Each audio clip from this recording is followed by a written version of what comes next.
are dropping their kids back off at school and they want to send them out of the line trail. Or when parents want to come do visits, so hooking those up, like Oktoberfest happens on Parents Weekend to pull parents off the hill in downtown to participate in an event, because the major portion of students who attend downtown events all come from Ithaca College, and they're all underage to drink except one class.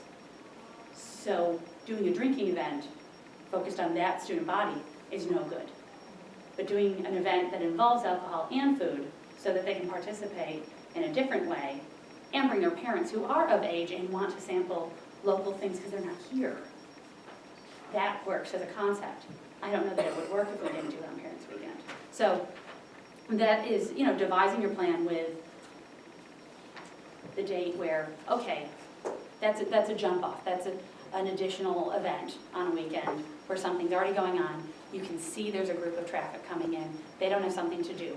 Also taking a look at your event, has anybody done any like 5Ks or athletic races or anything like that? Those are very popular right now. There's a very easy structure to put them on. There's a lot of support in the community, especially this community. What to do afterwards? Growing those events and growing the funding for those events.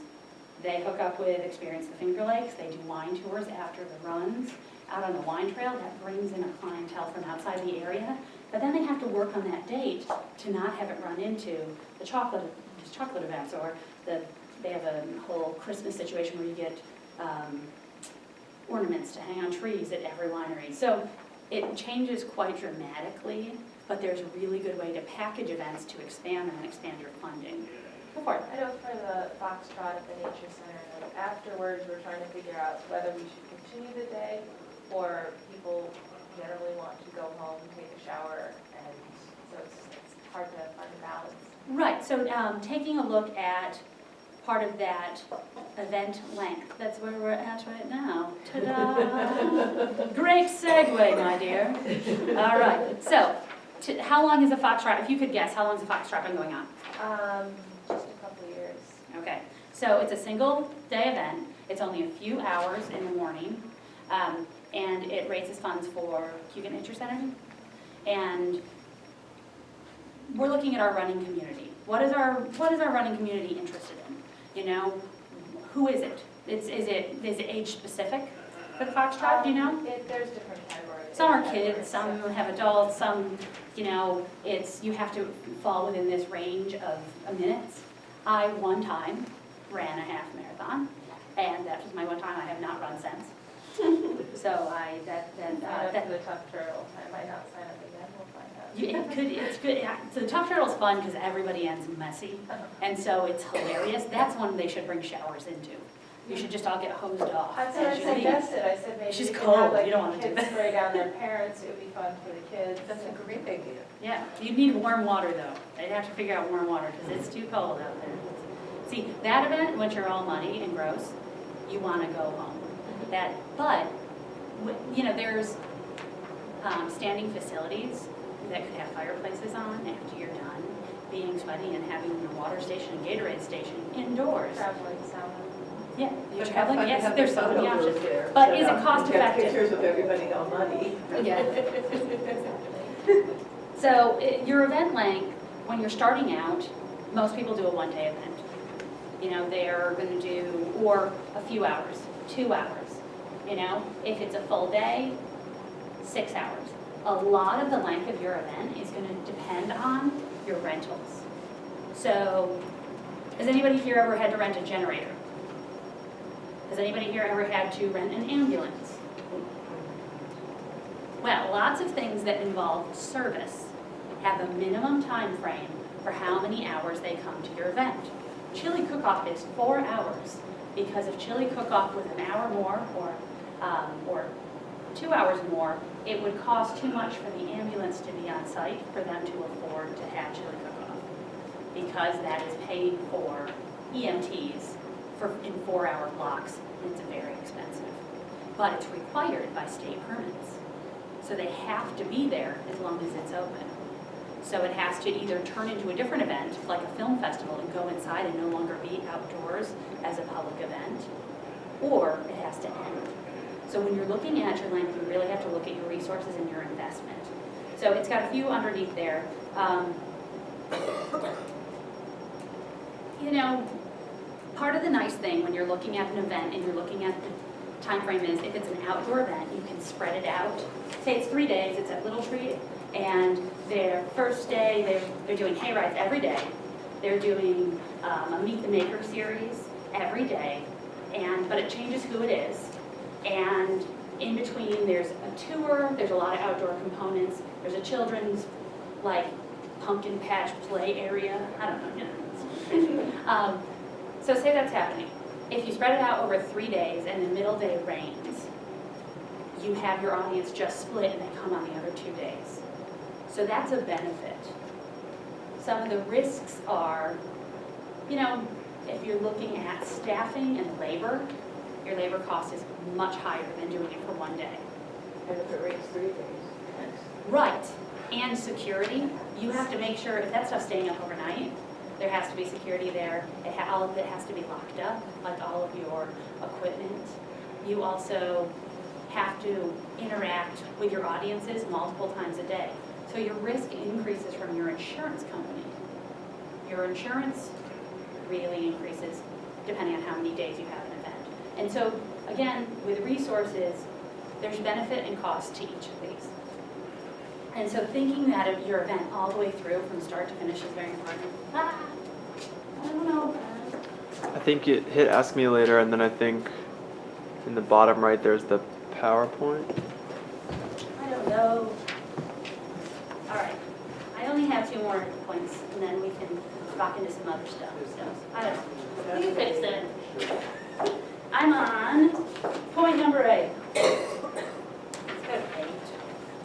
Look at the bottom of 7, but really, I wrote a lot more on these pages than we were going to go over, but just so you have this information.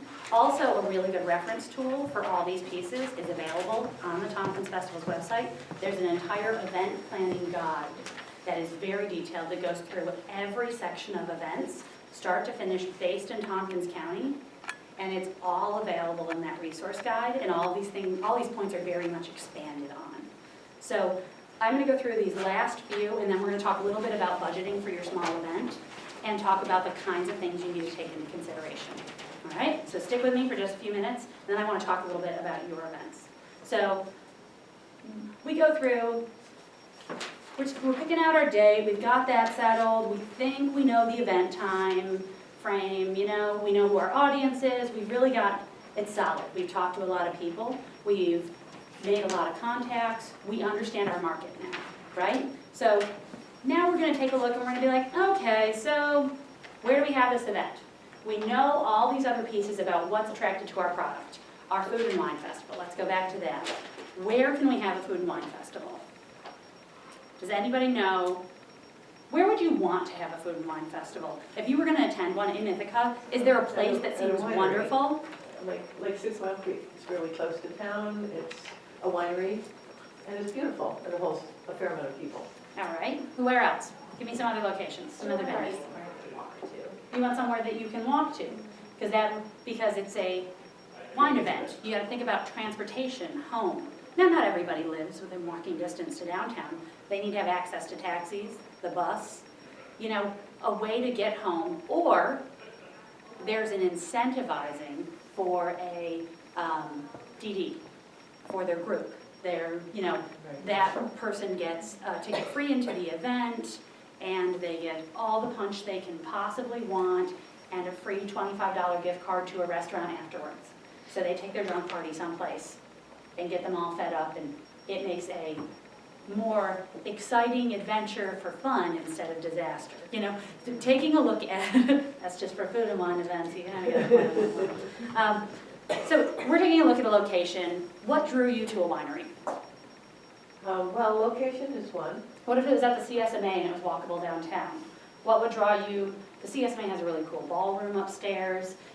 Sometimes that's fun, and you can create a feeling that looks very old and neat. Or it could be in a gallery where it's lots of beautiful up-and-coming artists, and it gives another element of taking a look at an event. Maybe the Museum of the Earth. I've done plenty of events that are food and wine events at the Museum of the Earth, and there's really cool lighting, as well as all of the museum features. So it's fun. I did a tattoo rockabilly wedding at the Museum of the Earth, and it was awesome. I have never seen so many tattooed people. Like, it was amazing, but they were all dancing like up on their toes underneath the dinosaurs suspended above them, and I was just amazed. I was just like, wow, this is the coolest thing I'll ever see, and I'll never see it again. So creating a feeling, taking a look at a venue and making sure that it fits with what you want your event to be. So this food and wine event, maybe it's a rockabilly tattoo wedding food and wine event, all right? So capacity. A lot of people initially go, we can't fund our ticket sales if we can't for bringing 300 people into this event.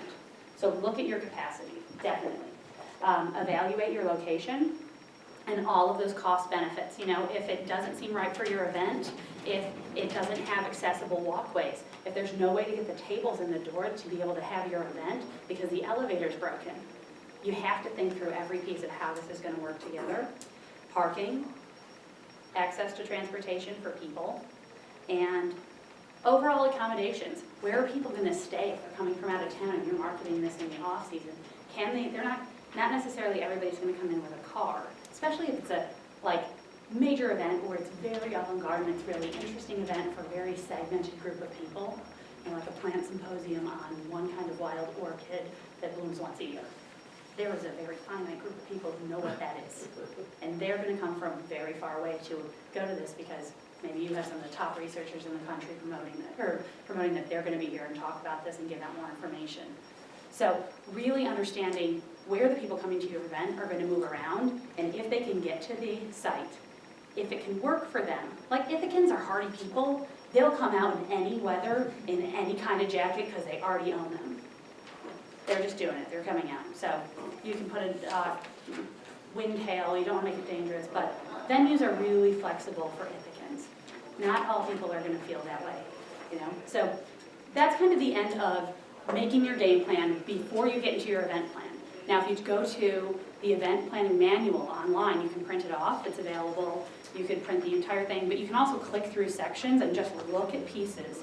And that's really important to do because it expands on all of these concepts and gives you a lot more in-depth information on budgeting and finance.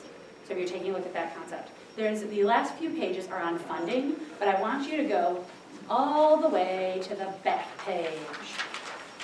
I'm sorry I'm talking a lot. I wanted to break this up a little bit more, but you guys were fun and talk back. It's more fun. So this is a sample budget for you, and it has all of the things that you might need in terms of implementation for expensive items. And what you would end up doing, this would be like the budget you would give to your board for them to see exactly your income and your expense. A lot of these line items would have a breakout segment like supplies. Supplies is probably its own 2-page document, but you put it in as one finite commodity, and often that's the catch-all for anything you bought, like gaff tape, because it's the only thing that sticks to a signboard under 20 degrees. That's the only thing. Right? Every other thing I've ever tried besides screwing it into the signboard, it's the only thing. You don't know you need that unless you know it's going to be 20 degrees. And you may not be able to anticipate that until you get much closer to the event. So lumping some of those in together makes your budget much more easily readable to any outsider. And this also helps you get sponsors. This is what you would submit with your grant applications, with your sponsorships. They want to know the total budget of your event, and they want to know what you're using their money for. So if you get a sponsor for the generators, well, the generators for a large event are going to be $1,500 to $2,000, if not more. So they're going to want to know what cost was the electrician, what cost was the actual rental of the generators, deliveries, and then hooking those generators up to all of your vendors.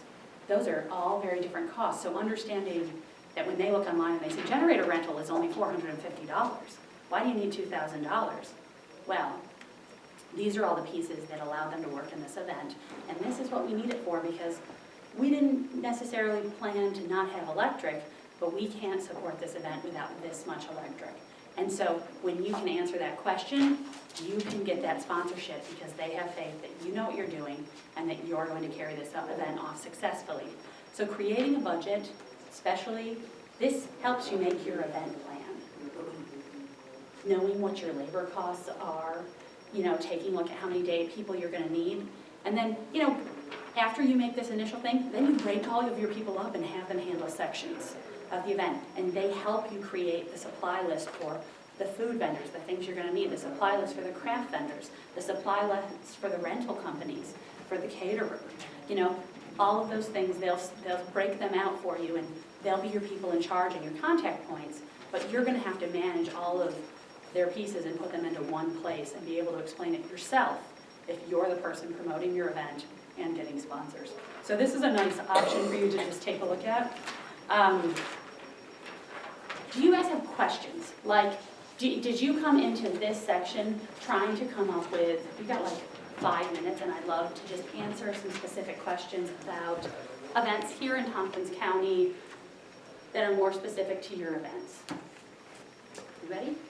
I have a question. Going back to the Food and Wine Festival, looking at location, how do you, like if we said, okay, we want to do it in Dewitt Park, how would we figure out, like at that point in the planning process, do you need to think about permits, like especially with alcohol, thinking about Yes. where can we, or if we did it Well, right in the Commons downtown, like is that something that you need to take into consideration, and how do you do that? It's a level of difficulty. So every venue is going to have a level of difficulty of how you would permit it. So Dewitt Park versus the Commons. You would think they're both public spaces, so you could permit them the same. That's not true. Dewitt Park is actually a private space owned by the First Presbyterian Church. They open it up to the public. A third of it is attributed to the Veterans Memorial. And so the Veterans Memorial is going to have a say in what type of activities happen in an area that they're memorializing and keeping sacred to them. Doesn't mean that they are against food and wine. It just means it needs to make sense with what they have going on there, and maybe there are specific days that they hold ceremonies. Maybe there are, it's supposed to be a quiet area of reflection. Dewitt Park is zoned for that, and that is its overall guiding principle.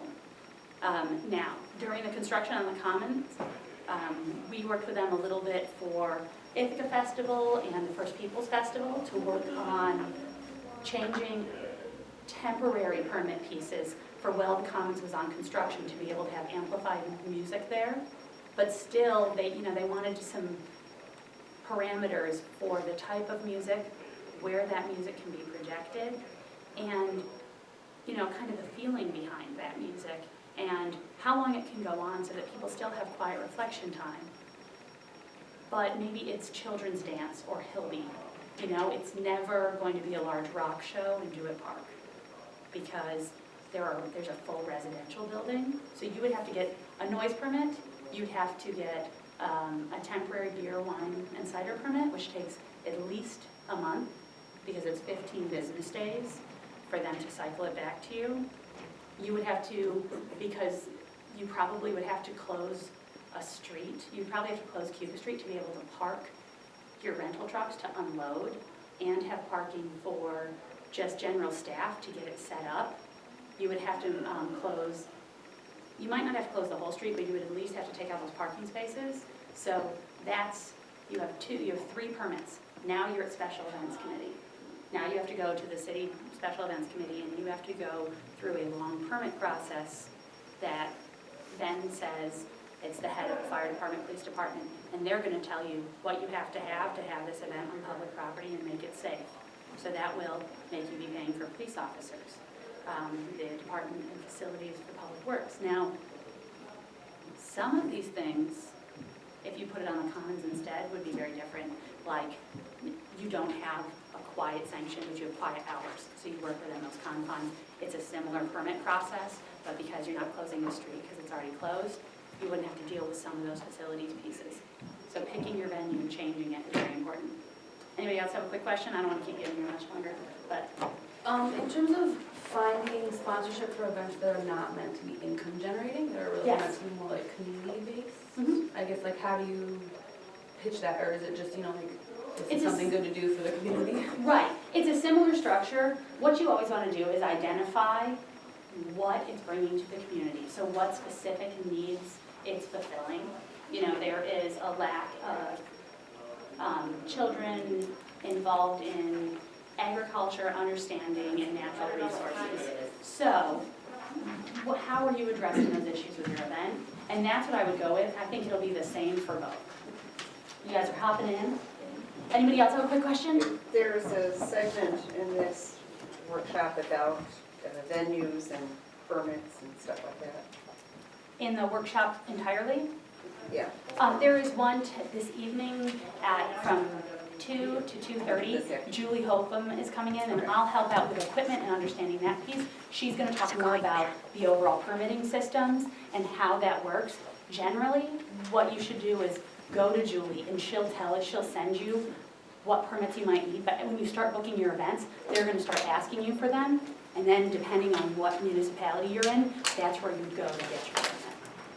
So like if you were Stewart Park and you needed a tent permit, you have to go to the city building department. Whereas if you were in Dryden and you needed to put up a tent, you'd have to go either to Dryden or the town, depending on where it was, how far it was outside. Where the venue is and the size of people determines the codes that you have to Correct. follow. Yes, and how many permits you already have will jump you up into another tier of an additional permit. So the city requires, if you have 3 permits, then you have to go to Special Events Committee, which is your overall permitting body within the city.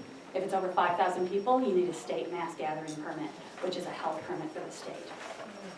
And those are available in that event planning manual online.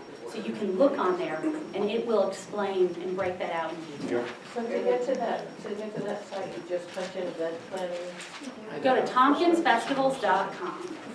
Okay. And there's also presentations on specific marketing, budgeting, getting So volunteers. there's more detailed information. Yep, there's the breakout, but then there's the full event guide, which really helps you from start to finish. So the event planning guide is under tompkinsfestival.com. If you go to tompkinsfestivals.com, you'll find all of it. And then it has little drop-down bars in the top for you.